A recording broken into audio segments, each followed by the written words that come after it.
Welcome to T-SAT. ఈ యొక్క వీడియోలో మనము కాకతీయుల గురించి నేర్చుకుందాము. గత వీడియోలో ఆల్రెడీ మనము కాకతీయుల గురించి ప్రారంభించుకున్నాము. దాని నెక్స్ట్ కంటిన్యూషన్ ఇక్కడ మాట్లాడుకుందాము. రైట్, రెండవ ప్రతాపరుద్రుడు క్రీస్తు శకం 1289 నుండి 1323 వరకు పరిపాలన చేయడం జరిగింది. రైట్, ఇక్కడ మనకి రెండవ ప్రతాపరుద్రుడు వచ్చేసి రుద్రమదేవికి మనవడవుతాడు. రైట్, రుద్రమదేవుడికి పుత్ర సంతానము లేని కారణంగా రైట్ ముమ్మిడమ్మ అలాగే కాకతీ మహాదేవుడి యొక్క కుమారుడు ప్రతాపరుద్రుడు రైట్ రాజు కావడం జరిగింది. రైట్, కాకతీయులలో చిట్ట చివరి పాలకుడు ఇతను. రైట్, కుమారరుద్రుడు, వీరభద్రుడు అనే పేర్లతో మనకి ఇతను రాజు కావడం జరిగింది. ప్రతాపరుద్రుడు త్రిప్రాంతకంపై దండయాత్ర చేసి కాయస్థ అంబదేవుణ్ణి ఓడించి దక్షిణ ప్రాంతాన్ని ఆక్రమించడం జరిగింది.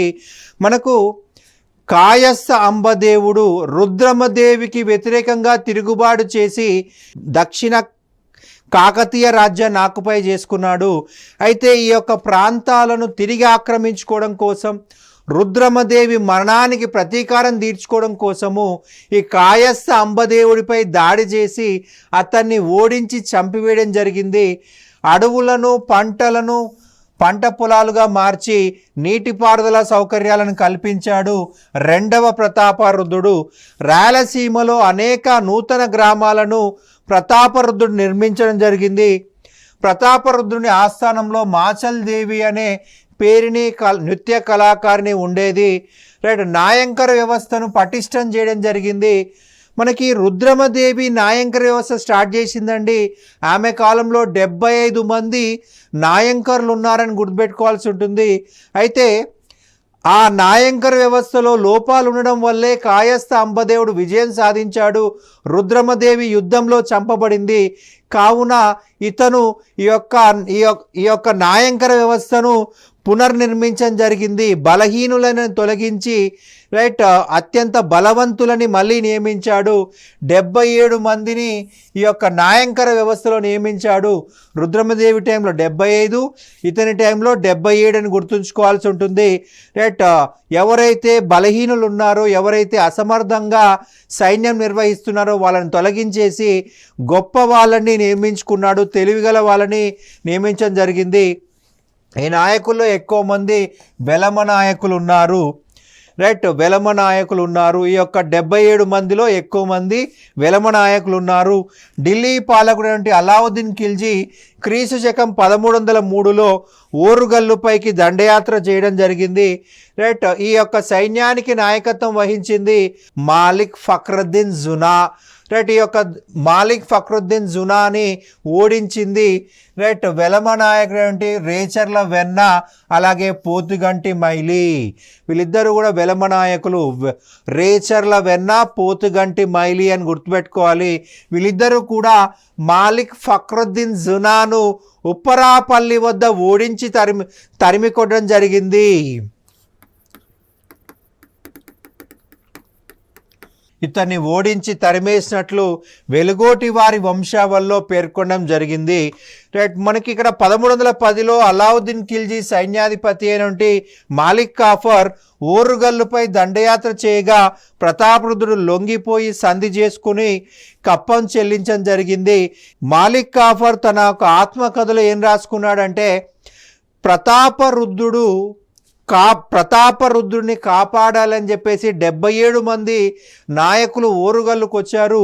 ఓరుగల్లులో ఇసుకేస్తే రాలనంత సైన్యం ఉంది. మనకి సైనికులు యుద్ధం చేయాలంటే చాలా ఓపెన్ ప్లేస్ ఉండాలి.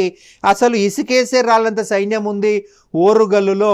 అందువల్ల వాళ్ళు సునాయాసంగా ఓడిపోయారు. ఒక 20 కిలోమీటర్లో 30 కిలోమీటర్లో బయటికి సైన్యం పంపించినట్లయితే మేము అక్కడే ఓడిపోయే వాళ్ళమని తన ఆత్మకథలో మాలిక్ కాఫర్ రాసుకోవడం జరిగింది. రైట్, ఈ యొక్క రెండవ ప్రతాపరుద్రుడు భయపడి సంధి చేసుకున్నాడని రాయడం జరిగింది. క్రీస్తు శకం 1323లో జునా ఖాన్ ఇతను రాజైన తర్వాత మహమ్మద్ బిన్ తుగ్లక్ పేరు తీసుకున్నాడు. ఓరుగల్లుపై దండయాత్ర చేసి ప్రతాపరుద్రుణ్ణి ఓడించి ఓరుగల్లు ప్రాంతాన్ని ఆక్రమించాడు. రెండవ ప్రతాపరుద్రుణ్ణి ఢిల్లీకి బందీగా పంపించడం జరిగిందండి. రైట్, ఇక్కడ ఖాదిర్ ఖాన్, ఖ్వాజా హాజీ వీళ్ళిద్దరి పర్యవేక్షణలో ఢిల్లీకి బందీగా తీసుకుపోవడం జరిగింది. ఈ విషయంను సిరాజ్, అఫీఫ్ అలాగే ఇసామీలు తెలపడం జరిగింది. ఇసామీలు, సిరాజ్, అఫీఫ్లు వీళ్ళిద్దరూ కూడా ఈ రచనల ద్వారా తెలుస్తూ ఉంది. రెండవ ప్రతాపరుద్రుడు ఓడిపోయి ఈ యొక్క జునా ఖాన్కి పట్టుబడ్డం జరిగింది. ఇక్కడ మనం ఒక అంశం చెప్పాలండి. బొబ్బారెడ్డి, ఈ బొబ్బారెడ్డి అనే వ్యక్తి రెండవ ప్రతాపరుద్రుడికి ద్రోహం చేయడం జరిగింది. ఎందుకు ద్రోహం చేశాడంటే అత్యధిక రెడ్డి వర్గీయులను నాయంకర వ్యవస్థ నుంచి తొలగించి అత్యధిక వెలమల్ని పెట్టడం జరిగింది. సో ఇక్కడ కుల ఘర్షణలు ఒక కారణం అని చెప్పాలి. రెడ్డి వర్గీయులను ఈ నాయంకర వ్యవస్థ నుంచి తొలగించడం ఇతనికి నచ్చలేదు. యుద్ధం మధ్యలో జునా ఖాన్ లేదా మహమ్మద్ బిన్ తుగ్లక్కి సపోర్ట్ చేయడం జరిగింది. అలా ఇతను ఈ యొక్క రెండవ ప్రతాపరుద్రుడు ఓడిపోయి పట్టుబడ్డం జరిగింది. ఖాదిర్ ఖాన్, ఖ్వాజా హాజీ వీళ్ళిద్దరి పర్యవేక్షణలో ఢిల్లీకి పంపించబడ్డాడు రెండవ ప్రతాపరుద్రుడు. మార్గ మధ్యంలో నర్మదా నదీ తీరంలో ప్రతాపరుద్రుడు నర్మదా నదిలో దూకి ఆత్మహత్య చేసుకొని జరిగింది. దాన్నే మనం సోమోద్భవ అంటున్నాము. సోమోద్భవ విలసా శాసనము, రెడ్డి రాణి అని తల్లి కలుచెరు శాసనము, ప్రోలయ నాయకుడు జారీ చేసే శాసనం వచ్చేసి విలసా తామ్ర శాసనం, అలాగే కలువ చెరు శాసనం ఇది జారీ చేసింది రెడ్డి రాణి అని తల్లి. ఇది తామ్ర శాసనం. ఈ రెండు శాసనాల ద్వారా మనకి ఈ యొక్క సమాచారము తెలుస్తూ ఉంది. ఈ యొక్క రెండవ ప్రతాపరుద్రుడు నర్మదా నదిలో దూకి ఆత్మహత్య చేసుకుని మరణించాడని చెప్పేసి ఈ యొక్క శాసనాల్లో ఉంది. కాకతీయ సామ్రాజ్యం పతనమై ఢిల్లీలో విలీనం అయిపోయింది. మహమ్మద్ బిన్ తుగ్లక్ ఓరుగల్లుకు సుల్తాన్పూర్ అని చెప్పేసి పేరు పెట్టడం జరిగింది. మనకు ఇక నెక్స్ట్ అడ్మినిస్ట్రేషన్, పరిపాలన గురించి చూసినట్లయితే పరిపాలన సంబంధించిన గ్రంథాలు ఏంటి అని గతంలో ఎగ్జామ్లు అడిగారండి. ఖచ్చితంగా మనం ఆ గ్రంథాల గురించి నేర్చుకోవాల్సి ఉంటుంది. నీతిసారము, రుద్రదేవుడు అతనే మనం మొదటి ప్రతాపరుద్రుడు అంటాము. నీతిశాస్త్ర ముక్తావళి బద్దెన రాయడం జరిగింది. ఇతను రుద్రమదేవి సామంతరాజుగా చెప్పాల్సి ఉంటుంది. పురుషార్థాసారము శివదేవయ్య వచ్చేసి గణపతి దేవుడి కాలంలో, రుద్రమదేవి కాలంలో ప్రధానమంత్రిగా పనిచేసిన వ్యక్తి. సకల నీతి సమ్మత మడికి సింగన. ఈ 4 గ్రంథాలు మనం ఎగ్జామ్ పాయింట్లో గుర్తుపెట్టుకోవాలండి. మనకి ఈ యొక్క కాకతీయ పరిపాలన గురించి వివరిస్తున్న గ్రంథాలుగా మనం గుర్తుంచుకోవాలి. నీతిసారము రుద్రదేవుడు రాశాడు, నీతిశాస్త్ర ముక్తావళి బద్దెన, పురుషార్థాసారము శివదేవయ్య, సకల నీతి సమ్మతము మడికి సింగన. కాకతీయులు సాంప్రదాయమైనటువంటి రాజరికాన్ని అనుసరించడం జరిగింది. మనకి రాజరికం అనేది పితృస్వామ్యము, తండ్రి నుంచి కొడుకు వస్తుంది. కానీ ఇక్కడ తేడా చూసినట్లయితే పుత్ర సంతానం లేని కారణంగా సోదరులు కూడా రాజులయ్యారు. దుర్గరాజుకు పుత్ర సంతానం లేదు, రెండవ ప్రోలరాజు రాజయ్యాడు. రుద్రదేవ మహారాజుకి పుత్ర సంతానం లేదు, మహాదేవుడు రాజయ్యాడు. గణపతి దేవుడికి పుత్ర సంతానం లేదు, కుమార్తె రాజైంది. సో కాకతీయుల కాలంలో కుమార్తె కూడా రాజ్యాధికారం వచ్చింది. అలాగే దత్తత ద్వారా కూడా రాజ్యాధికారం వచ్చింది. రుద్రమదేవికి కూతురులే ఉన్నారు, కుమారులు లేరు. సో దత్తత ద్వారా కూడా రాజ్యం అనేది ఇవ్వడం జరిగింది. మనకి రెండవ ప్రతాపరుద్రుడు దత్తత ద్వారా రాజు కావడం జరిగింది. యువరాజుతో కలిసి రాజు చివరి రోజుల్లో పరిపాలన కూడా చేశారు. ప్రభుత్వ యంత్రాంగానికి రాజు సర్వాధికారి, రాజే అధ్యక్షుడు. రాజు మంత్రిమండలి సలహా మేరకు పరిపాలన చేసేవాడు. ఇక మనకి మంత్రిమండలి చూసినట్లయితే మహాప్రధాని, ప్రధాని, అమాత్య, మంత్రి, పెగ్గడ, యువరాజా. ప్రధాని, అమాత్య, మంత్రి, పెగ్గడ, యువరాజా. మనకి రాజు పక్కనే ఒక సింహాసనం వేస్తారు, అది యువరాజు సింహాసనము. ఏదైనా నిర్ణయాలు తీసుకునేటప్పుడు యువరాజుని అతని నిర్ణయం అడుగుతారు. ఎందుకలాగా అంటే భవిష్యత్తులో రాజేది అతనే. సో అతనికి ముందుగా శిక్షణలో భాగంగా రాజు పక్కనే చేరేస్తారు. రైట్, రాజుతో పాటు అతను సలహాలు ఇవ్వాల్సి ఉంటుంది. మంత్రి మండలి నిర్ణయాలని రైట్ యువరాజుని కూడా సలహా తీసుకుంటారు. ఎందుకంటే భవిష్యత్తులో రాజయ్యేది అతను కాబట్టి అతని యొక్క నిర్ణయాలు ప్రజల ఆమోదమోగ్యం ఉండే విధంగా ఉండాలి, ప్రజలని వేధించే విధంగా ఉండకూడదు. రైట్, డైరెక్ట్గా రాజు అయితే పిచ్చోడి చేతిలో రాయి ప్రభుత్వం అవుతుంది. సో ముందుగా శిక్షణ కంపల్సరీ అంటున్నారు. శిక్షణ ఉంటే వాళ్ళు చక్కటి పరిపాలన అందిస్తారు, చక్కటి పరిపాలన అందించబడుతుంది. రైట్ అని ఆ ఉద్దేశంతో యువరాజుకి అత్యంత ప్రాధాన్యత ఇచ్చారు. అష్టాదశ తీర్థులని సకల నీతి సమ్మతం పేర్కొంటుంది. తీర్థులు అంటే ప్రభుత్వ ఉద్యోగస్తులు. అష్టాదశ 18 మంది ప్రభుత్వ ఉద్యోగస్తుల గురించి సకల నీతి సమ్మతంలో చెప్పడం జరిగింది. రాజోద్యోగులను నియోగాలుగా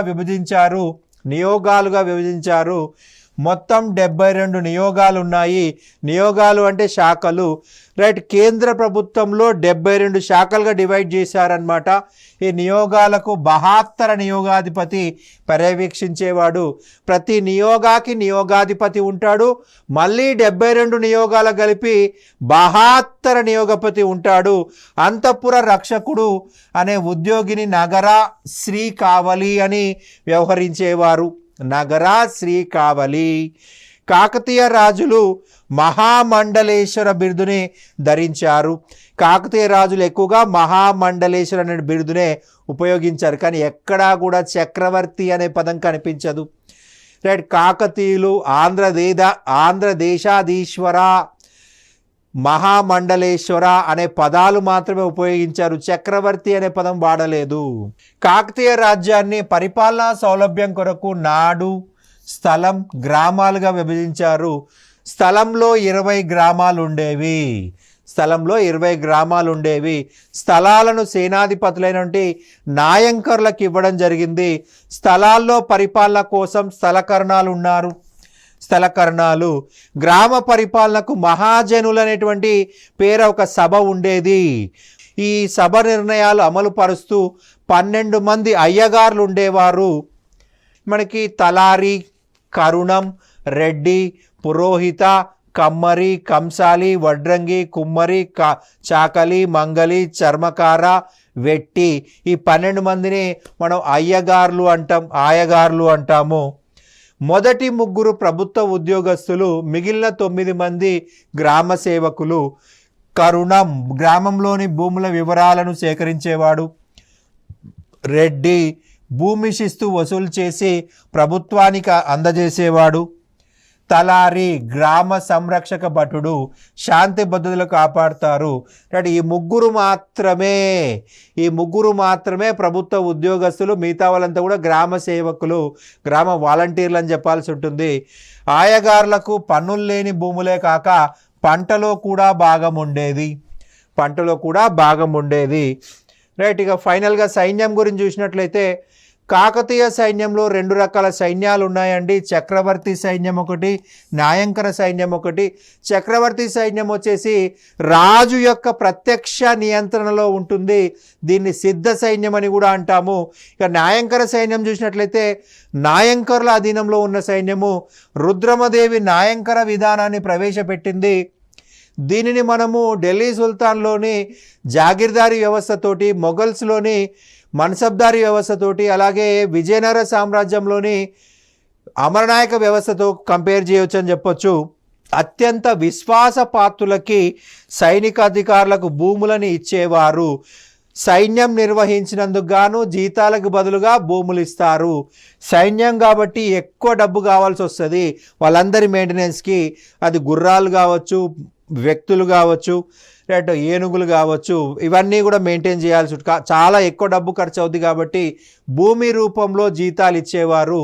నాయంకర్ల సైన్యాలు పోషించి యుద్ధ సమయంలో చక్రవర్తికి సైన్యాన్ని సరఫరా చేసేవారు. చక్రవర్తి సైన్యము నాయంకర సైన్యం కంటే ఎక్కువగా ఉండాలి అని బద్దెన నీతిశాస్త్ర ముక్తావళిలో పేర్కొన్నాడు. ఎందుకలా పేర్కొన్నాడంటే ప్రధానంగా చూసినట్లయితే కాయస్థ అంబదేవుడు రుద్రమదేవికి వ్యతిరేకంగా తిరుగుబాటు చేశాడు. అతను ఒక నాయంకరుడు. అతని దగ్గర చాలా ఎక్కువ సైన్యం ఉంది, రుద్రమదేవి దగ్గర తక్కువ సైన్యం ఉంది. అందుకే ఆమె ఓడిపోయింది. అందుకే నాయంకర్ల కంటే కూడా సొంత సైన్యం ఎక్కువగా ఉండాలి, అప్పుడే రాజు తిరుగుబాట్లు వస్తే ఈజీగా అణిచివేయగలడని చెప్పేసి రాయడం జరిగింది. ప్రతాపరుద్రుడు తన రాజ్యంలో 1/4 వంతు భూమిని నాయంకర్ల అధీనంలో ఉంచడం జరిగింది. 4వ వంతు భూమిని రైట్ మనకి టోటల్ రాజ్యాన్ని 4 భాగాలు డివైడ్ చేస్తే 1/4 వంతు ఈ యొక్క సైనికులు, దాన్ని మనం 4వ వంతు అని కూడా పిలవచ్చు. సైన్యానికి చక్రవర్తి సర్వ సైన్యాధ్యక్షుడు. సైన్యంలో కాల్బలం, అశ్విక బలం, గజదళం ఉండేవి. కాల్బలం రైట్ కాలినడకన పోయే సైన్యాన్ని కాల్బలం అంటాం. అశ్విక బలం గుర్రాలు, గజదళము ఏనుగులు, గజసాహినులు, అశ్వసాహినులు సైన్యంలో ఉండేవారు. రైట్ కాకతీయుల కాలంలో గిరి, స్థల, జల, వనదుర్గాలు ఉండేవి. ఇక లెంకలు అనగా రాజు యొక్క అంగరక్షకులు. రాజుని కాపాడమే వాళ్ళ ప్రథమ బాధ్యత. లెంకలు రాజుతో పాటు ఎక్కడికైనా వెళ్ళాల్సిందే. ఒకవేళ రాజుని కాపాడడంలో విఫలమైతే వాళ్ళు రాజుతో పాటు మరణించాల్సిందే. రాజుతో పాటు చితిమంటలో దూకి చనిపోవాలి. సో రాజుని కాపాడడం కోసం వాళ్ళ ప్రాణాలైనా అడ్డుపెట్టి రైట్ రాజుని కాపాడాల్సి ఉంటుంది. లెంకలను పాలకులు తమ పుత్రులతో సమానంగా చూడడం జరిగింది. లెంకల ధర్మాలను లెంకావలిలో రాయబడి ఉంది. లెంకల యొక్క ధర్మాలను లెంకావలి. ఇక నెక్స్ట్ న్యాయ పరిపాలన. గ్రామాలలో వివాదాలను తలారి మహాజనుల విచారణ జరిపి న్యాయ నిర్ణయం చేసేవారు. రాజాస్థానమే ఉన్నత న్యాయస్థానము. చక్రవర్తి ఉన్నత న్యాయాధీశుడు. న్యాయస్థానాల్లో పాడ్వీవాక్కులనే న్యాయాధికారులు ఉండేవారు. రైట్ న్యాయస్థానంలో ఉన్నటువంటి అధికారులు ఎవరయ్యా అంటే పాడ్వీవాక్కులను గుర్తుపెట్టుకోవాలి. కాకతీయుల కాలంలో ప్రముఖ న్యాయాధికారులు అంటే పాడ్వీవాక్కులు. గ్రామాలలో తగాదాలు పరిష్కరించడానికి రాజాజ్ఞపై ప్రత్యేకమైన ఉద్యోగులను నియమించేవారని దుగ్గిరాల శాసనం వల్ల తెలుస్తుంది. ఈ ఉద్యోగస్తులు స్థానిక మహాజనుల సహాయంతో నేర విచారణ చేపట్టేవారు. ప్రత్యేక వివాదాలను పరిష్కరించడానికి ధర్మాసనాలను ఏర్పాటు చేసే పద్ధతి కూడా ఉందని క్రీడాభిరామంలో చెప్పబడింది. ఒక ప్రత్యేకమైన కేసు వచ్చింది, ఆ కేసు విచారణ త్వరగా పూర్తి చేయాలంటే ఒక బెంచ్ అనేది ఏర్పాటు చేయబడుతుంది. ఆ బెంచ్ని ఏమంటున్నాము ధర్మాసనము. అంటే ఏ గ్రంథం ప్రకారం అండి? క్రీడాభిరామం ప్రకారము. ధర్మాసనాలు యాజ్ఞవల్క స్మృతి మొదలైన ప్రాచీన స్మృతి గ్రంథాల సూత్రాల ఆధారంగా పనిచేసేవి. ఈ ధర్మాసనాలు తీర్పులను జయపత్రాలు అనే పేరుతో రాజముద్రిక వేసి ఇచ్చేవారు. ధర్మాసనాలు ఇచ్చే తీర్పులు, ఆ తీర్పుల పైన రైట్ రాజముద్రికనేస్తారు. రాజు ఇచ్చాడు అన్నట్టుగా, రాజు తరపున ఇచ్చినట్టుగా. సో ఆ పేపర్స్ ఏమంటాము? జయపత్రాలు అంటాము. జయపత్రాలు. ఆ జయపత్రాలపైన రాజు యొక్క ముద్ర ఉంటుంది. ప్రజెంట్ మనకి గవర్నమెంట్ ఆఫీసులలో వాళ్ళ గవర్నమెంట్ సీల్ వేస్తారు. రైట్ అటువంటి సీలే ఈ యొక్క రాజముద్ర అన్నమాట. రాజుల దగ్గర ముద్రవర్తులు అనే ప్రత్యేక ఉద్యోగస్తులు ఉండేవారు. వీళ్ళు రాజు ముద్ర వేస్తారనమాట. మనకు అటెండర్లు ఉండేసి సీల్స్ వేస్తారు కదా, అలా ఇక్కడ ముద్రవర్తులు. ఇట్లాంటి ధర్మాసనాలను, న్యాయ సభలను ముద్రిత సభలు అని స్మృతి గ్రంథాల్లో పేర్కొన్నాయి. ఎందుకంటే వాటిని రాజముద్రను ముద్రిస్తున్నాయి కాబట్టి ముద్రిత సభలు అనేటువంటి పదాన్ని ఈ యొక్క స్మృతుల్లో ఉపయోగించారు. ఇందులూరి రుద్రయ్య ముద్రకర్తగా ప్రతాపరుద్రుని ఆస్థానంలో ఉండేవాడు. ప్రతాపరుద్రుని ఆస్థానంలో ఎవరున్నారా అంటే ఇందులూరి రుద్రయ్య. ఇతను ముద్రకర్తగా ఉన్నాడు. శిక్షలు చాలా కఠినంగా ఉండేవి. రైట్ చేతులు కట్ చేయడం, కాళ్ళు కట్ చేయడం, కన్నులు కట్ చేయడం, ముక్కులు కోసేయడం, చెవులు కోసేయడం. రైట్ వాళ్ళు చేసిన పనికి తగ్గ పనిష్మెంట్ ఉండేది. రైట్ ఎవరైనా దొంగతనం చేయడం, రైట్ ఇటువంటి వాటికి తీవ్రమైన పనిష్మెంట్లు ఉండేవి. రైట్ చేతులు కట్ చేయడం, కాళ్ళు కట్ చేయడము, రైట్ చెవులు కట్ చేయడము, ముక్కులు కోసేయడం, ఇవన్నీ కూడా తీవ్రమైన పనిష్మెంట్స్ అన్నమాట. శిక్షలను అమలు చేయుటకు గ్రామాలలో వీరభటులు ఉన్నట్లు తెలుస్తుంది. గ్రామాల్లో శిక్షలు అమలు చేసేది ఎవరయ్యా అంటే వీరభటులు. నెక్స్ట్ ఆర్థిక పరిస్థితులు. భూమి శిస్తు రాజాదాయంలో ప్రధానమైనది. పండిన పంటలో 1/6 వంతు భూమి శిస్తుగా వసూలు చేసేవారు. భూమి శిస్తు అనేది పండిన పంటలో నుంచి వసూలు చేస్తారు. భూమి ఎప్పుడు ఒకలాగే ఉంటుంది, రైట్. 2000 సంవత్సరంలో 1 ఎకరం ఉంటే 2020లో కూడా 1 ఎకరమే ఉంటుంది, 2100లో కూడా మనకు 1 ఎకరమే ఉంటుంది, రైట్. మారదు, పెరగదు, తగ్గదు. పంట పెరుగుతుంది, తగ్గుతుంది. సో దాన్ని బట్టి పండిన పంట నుంచే వసూలు చేస్తారు. 100 బ్యాగులు పండింది అనుకోండి, అందులో 1/6. 200 బ్యాగులు పండింది అనుకోండి, అందులో 1/6. 10 బ్యాగులే పండింది, అందులో 1/6. అందులో 1/6 పే చేయాల్సి ఉంటుంది. భూమి శిస్తును అరి అని పిలిచారు. ఈ అరిని చెల్లించే వాళ్ళని అరిగాపులు అనేవారు. భూమి శిస్తుని అరి అనేవాళ్ళు, ఈ అరిని చెల్లించే వాళ్ళని అరిగాపులు అనేవారు. సాంప్రదాయ పన్నులు. మనకు ఆ కాలంలో ఉన్నటువంటి పన్నుల గురించి చూద్దాము. దర్శనము. రాజును సందర్శించాలంటే నువ్వు ఒక పన్ను కట్టాల్సిందే. ఎందుకు? రాజును కలవాలంటే కూడా పన్నులు కట్టాలంటే కొందరు వచ్చేసి టైంపాస్ చేసిపోతారు. రాజు యొక్క పని ప్రజల యొక్క సమస్యలను క్లియర్ చేయడము, రైట్. అందరూ వచ్చారనుకోండి, రైట్, ఏ సమస్య లేకుండా రాజుని ఇబ్బంది పెట్టడమే అవుతుంది. సో అదే డబ్బులు కట్టాలనుకోండి, ఖచ్చితంగా ఎవరికైతే అత్యవసరం ఉంటుందో వాళ్ళు మాత్రమే వచ్చి కలుస్తారు. సో అది దర్శనం ట్యాక్స్ అన్నమాట. రాజుని దర్శించినప్పుడు ఇచ్చే పన్నులు. ఉపకృతి. రాజు నుంచి కానీ ప్రభుత్వ ఉద్యోగుల నుంచి కానీ సేవలు పొందినందుకు కట్టవలసిన ప్రతిఫలము. అప్పనం. రాజుకు డబ్బులు కావాలి, రైట్, కారణం ఏమీ లేదు, అకారణంగా మనకి సర్చార్జ్ అని వేస్తారు, రైట్. ఈ సర్చార్జ్ అనేది ఆ కాలంలోని అప్పనం అన్నమాట. కారణం ఏమి లేదు, రాజు డబ్బులు కావాలంతే, నాకు డబ్బులు కావాలంతే, కట్టవా అంతే, నాకు డబ్బులు కావాలి, ప్రభుత్వానికి డబ్బులు కావాలి, సర్చార్జ్ అంటాం. దాన్నే ఆ కాలంలో అప్పనం అన్నారు. రీజన్ ఏమీ లేదు. ప్రతి పొలాన్ని గడా లేక దండా లేక కొలతో కొలిచేవారు. ఆ కాలంలో ఉన్నటువంటి కొలత పేరేంటి? గడ. దాన్నే దండా అన్నారు, దాన్నే కొలతో అన్నారు. గడ పొడవు 32 జానలు. గడ పొడవు 32 జానలు. అయితే ఎక్కువగా ఫేమస్ అయినటువంటి పేరు వచ్చేసి కేసరిపాటి గడ అనేది ఎక్కువగా పాపులర్ అయినటువంటి గడగా చెప్పాల్సి ఉంటుంది. నెక్స్ట్ ఇక ల్యాండ్లో రకాలు చూసినట్లయితే వెలిపొలం వర్షం పైన ఆధారపడి పండించే భూమి.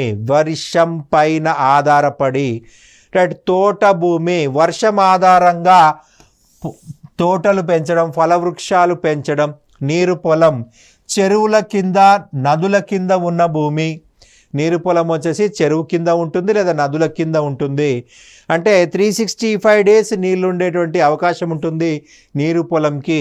నీరు పొలంపై పన్నును కోరు అని, వెలి పొలంపై పన్నును పుట్టిప హుండీ అని వ్యవహరించేవారు. నీరు పొలంపై పన్ను కోరు అని, వెలి పొలంపై పన్ను పుట్టిప హుండీ అని వ్యవహరించేవారు. ధన రూపంలో పన్నును పుట్టిప హుండీ అని అనేవారు. ధాన్య రూపంలో పన్నును పుట్టి కొలుచుట అనేవారు. పుట్టి కొలుచుట. కొలకాండ్రు అనే అధికారులు పన్నులు వసూలు చేసేవారు. ప్రతి గ్రామంలో కూడా రాజుకు సొంత భూమి ఉండేదండి, రైట్. ఆ సొంత భూమిని ఏమన్నారు? రాచదొడ్డి అన్నారు. ఈ భూమిని రైతులు కోరు లేక అర్ధాదాయానికి కౌలుకిచ్చేవారు. అంటే 1/2% పే చేయాలి లేదా 50% పే చేయాలి. పండిన పంటలో 50%. సో అర్ధశిరి అని చెప్పేసి అనేవాళ్ళు ఈ రైతులని, అర్ధశిరి. ఇక సుంకాలు. ఎగుమతి దిగుమతుల పైన కూడా, తయారైన వస్తువుల పైన కూడా సుంకము వేసేవారు. ఈ సుంకాలు వసూలు చేసే అధికారము వర్తక శ్రేణులకు ఇవ్వడం జరిగింది. వర్తకుల నుండి సుంకాలు వసూలు చేయడానికి వర్తక శ్రేణులకు సుంకరులు అనే సుంకకర్ణములు ఉండేవారు. సుంకర్లు అనేవాడు సుంకాన్ని కలెక్ట్ చేస్తారు. ఎగుమతి దిగుమతి పన్నుల్ని కలెక్ట్ చేయడం జరుగుతుంది. సంత పట్టణాలపై వర్తక సామాగ్రిపై విధించే సుంకాన్ని పెంట సుంకమని మగమ అని పిలవడం జరిగింది. పెంట సుంకము లేదా మగమ దేనిపైన సంత పట్టణాల్లోని వర్తక సామాగ్రి పైన రక్షణ వ్యవహారాల్లోని శ్రేణులు పాల్గొనేవి. రాజు శ్రేణిలో బలం కూడా ఉండేది. శ్రేణులకు అపరిమితమైన అధికారాలు ఉన్నాయి. అమ్ముబడి సుంకము అమ్మిన వస్తువులపైన వసూలు చేసే సుంకము. పెరికే ఎడ్ల సుంకము వస్తువులను మోసే ఎడ్ల బండి పైన వసూలు చేసేది. గానుగ ముద్ర సుంకము గానుగ పెట్టుకున్నందుకు కట్టవలసిన సుంకము. గానుగ అరి సుంకము సాలీన 6 మాసాలకు ఒకసారి గానుగ ఆడించినందుకు సుంకము. వేశ్యలపైన ఘనాచారి పన్ను. డిప్ప పరిశ్రమలపైన డిప్ప పెరిక సుంకము. గొర్రెల మందలపైన అడ్డగట్టు సుంకము. ఇంటిపైన ఇల్లరి, అటవీ ఉత్పత్తులపైన పుల్లరి వంటి పన్నులు. మనకి ఇక్కడ కాకతీయుల కాలంలో పన్నులు అత్యధికంగా వసూలు చేయడం జరిగింది. చాలా దారుణమైన పన్నులు ఉన్నాయన్నమాట. ఇప్పటి వరకు మనం ఒక 10 వరకు చెప్పుకున్నాము. ఇంకా ఉప్పు పరిశ్రమ, నూనె గానుగలు, మగ్గాలు, రాట్నాలు వీటిపై కూడా పన్నులు ఉన్నాయి. మనకి ఇక్కడ సుంకర్లు లేదా సుంకార గుత్తకాండ్రు ప్రత్యేక హక్కులు పొందినవారు. వీళ్ళు సుంకాలు కలెక్ట్ చేస్తారు. వీరిపై అజమాయిషీ చేస్తూ ప్రభుత్వానికి చెందాల్సిన వాటా వసూలు చేసేందుకు సుంకాధిపతులనే ఉద్యోగస్తులు ఉండేవారు. సుంకాలు వసూలు చేసే స్థలాలను ఘట్టాలు అని పిలవడం జరిగింది. ఇక నెక్స్ట్ చెరువుల నిర్మాణము. కాకతీయులు వ్యవసాయానికి అత్యంత ప్రాధాన్యత ఇచ్చారండి. తెలంగాణ ప్రాంతంలో అత్యధికంగా చెరువుల నిర్మాణం చేశారు. చెరువును నిర్మించిన వ్యక్తికి అశ్వమేధ యాగం చేసినటువంటి పుణ్యం వస్తుందనేది నమ్మకము. చెరువుల నిర్మాణంలో భాగంగా సప్త సంతానంలో ఒకటిగా భావించేవారు.